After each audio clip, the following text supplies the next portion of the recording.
नमस्कार, मैं मृदुला सिंह एक नई कहानी के साथ आपके सामने उपस्थित हूँ।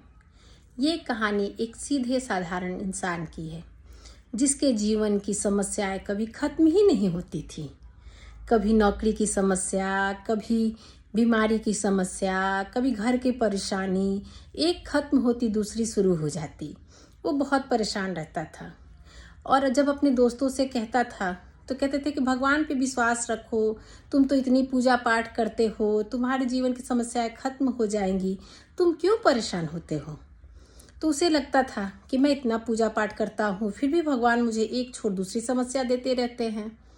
एक दिन उसे क्या हुआ कि उसकी नौकरी चली गई। अब वो बहुत हताश हो गया, बहुत परेशान हुआ। उसे अब भगवान से विश्वास ही उतरने लगा। उसे गुस्सा भी आने लगा कि मैं इतनी भगवान की सेवा करता हूँ और भगवान मेरे साथ ही ऐसा करते हैं। तब एक दिन जब वो घर पहुँचा नौकरी जाने के बाद ऑफिस से, तो उसने भगवान से कहा कि आज तो आपको दर्शन देना ही पड़ेगा और मेरी सारी समस्याओं का समाधान भी ढूंढना पड़ेगा। आप ऐसा मेरे साथ नहीं कर सकते हैं, मेरी समस्याओं का समाधान आप ढूंढिए। भगवान भी उसकी कहीं ना कहीं सुन रहे थे। वो जब सोया तो उसके सपने में आए और सपने में आके बोले कि तुम्हारी क्या समस्या है बताओ। भक्त तो परेशान था ही। उससे भगवान की इस बात को सुनने के साथ ही अपना जब शुरू किया, मेरी नौकरी चली गई, मैं आपकी इतनी पूजा करता हूँ, मेरी तबीयत खराब रहती है, मेरे साथ ये समस्या है, मेरे साथ वो समस्या है, नॉन स्टॉप वो बोलते रहा। तब भगवान ने कहा कि देखो तुम्हारी बहुत सारी समस्याएं हैं, तुम मेरे दृश्य में जो मुझे देख रहे हो वहाँ मेरे पीछे तुम्हें बरगद की पेड़ दिख रही होगी। उस बरगद के पेड़ के पास जाओ, वो जहाँ पे है वहाँ पे, और ये अपनी सारी समस्याओं को लिख के एक पुर्जे में और उसको पोटली में बांध के उस बरगद के पेड़ पे टांग देना। हाँ, लेकिन समस्या टांगने के साथ ही वो पोटली जब तुम टांगोगे तो वहाँ बहुत सारी पोटलियाँ टंगी होंगी, उसमें से तुम्हें एक पोटली उठा के लानी भी होगी। ये एक्सचेंज ऑफर है, तुम अपनी समस्या दो और दूसरे कुछ लेके आओ। तो ये बहुत खुश हुआ कि चलो अब मेरी समस्या सारी खत्म हो जाएगी, भगवान ने मुझे समस्या का समाधान बता दिया है, अब मेरी सारी समस्याएं खत्म हो जाएंगी।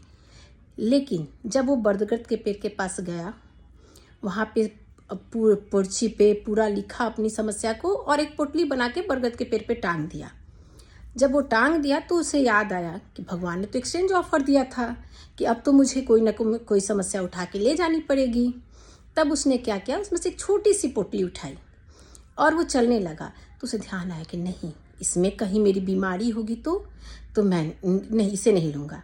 जब वो दूसरी पोटली उठाने लगा तो उसे दिमाग में आया कि नहीं, कहीं इसमें किसी अपने की मृत्यु लिखी होगी तो उसे भी वो डर से नहीं उठाया। फिर वो तीसरी पोटली उठाने लगा, उसे छोड़ के कोई छोटी तीसरी पोटली उठा रहा था।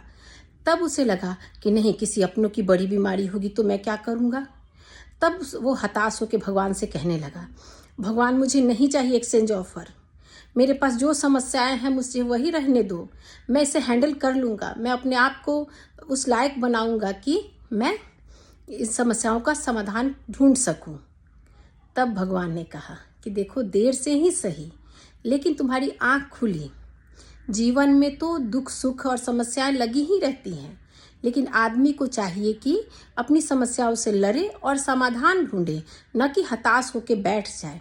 जीवन में बहुत सारी समस्याएं आती हैं और तुमसे कहीं ज़्यादा औरों के जीवन में भी समस्याएं हैं, तो अपनी समस्याओं पे फोकस करो और उससे लड़ना सीखो, भागना नहीं। ये छोटी सी कहानी हमें बताती है कि जीवन में समस्याएं लगी रहती हैं, लाभ हानि होते रहता है और समस्या आती हैं तो जाने का भी रास्ता होता है। उस टाइम पे आदमी को घबराना नहीं चाहिए, संयम से काम लेना चाहिए और अपनी समस्या का समाधान ढूंढना चाहिए, न कि हताश होना चाहिए। धन्यवाद।